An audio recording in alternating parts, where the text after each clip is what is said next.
Calcium reactors for domestic and commercial reefs. Does your reef have persistently low calcium and carbonate hardness despite weekly 10% water changes? All water lost through evaporation can be replaced by kalkwasser that must be dripped slowly into systems.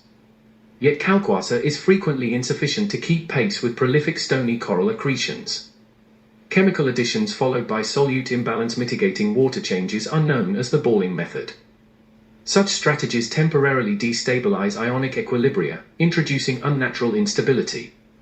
Balling salts, chemicals, and online calculators are available, yet modern aquarists demand simple, automated solutions. Seawater is prone to retaining solute gases, including carbon dioxide that is 282 times more soluble in seawater than oxygen. CO2 retention is harmful, lowering oxidation-reduction potentials, dissolved oxygen, and pH. System circulation expedites surplus gas discharge and oxygen replenishment. Hourly 40 times turnover within aquaria and 10 times system volume sump throughputs are considered nominal. Nevertheless, many reefs would benefit from degas, regas offered by immature trickle towers. CO2 supersaturation dissolves carbonaceous substrates. Calcium carbonate-derived medium within calcium reactors is exposed to low pH seawater enriched in dissolved carbon dioxide. Such calcium and carbonate fortifications consolidate aquarium carbonate hardness at the expense of water quality. For this reason and many others, calcium reactors are potentially hazardous.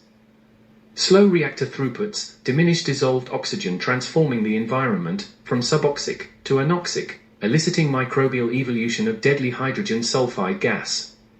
Such calcium reactors denitrify yet expose reef inhabitants to a potent toxin that causes extreme stress, long-term pH instability, and frequent mortalities.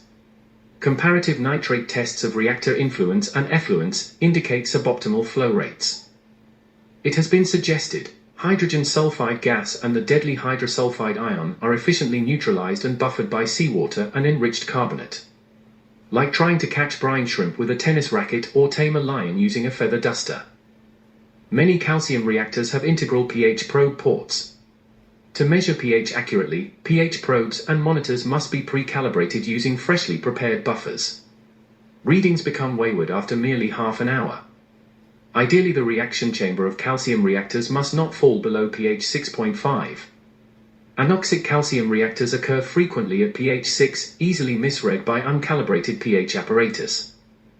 CO2 is supplied via bubble counters containing fresh reverse osmosis water. Upon CO2 cessation, solubility creates suction, filling the bubble counter and associated pipework with water. Such water is already diminished in dissolved oxygen, and reverse osmosis or system water is not sterile.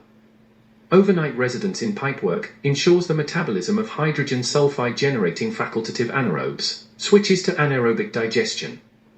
Tiny amounts of toxin have profound effects. Aquarists typically restart carbon dioxide, flushing pipework into the reactor, destined for the aquarium. Furthermore, some reactors have integral bubble counters. By necessity, such water-filled voids cannot mix with that of the reactor chamber. Rising CO2 is often the only movement that occurs. Calcium reactors and CO2 are best run 24/7, whilst constantly dosing pH buffering kalkwasser. By design, calcium reactors support CO2 retention, lowering the capacity of water to carry dissolved oxygen. O2 diminishment encourages the rapid surfacing of live rock and deep substrate sulfide-rich anoxic zones. Purchase moderately undersized calcium reactors and set throughput to a fast dribble. Safeguard effluent speeds. Set CO2 bubble rates to approximately 1 per second. The most efficient reactors fluidize medium. Purchase media that are low in phosphate.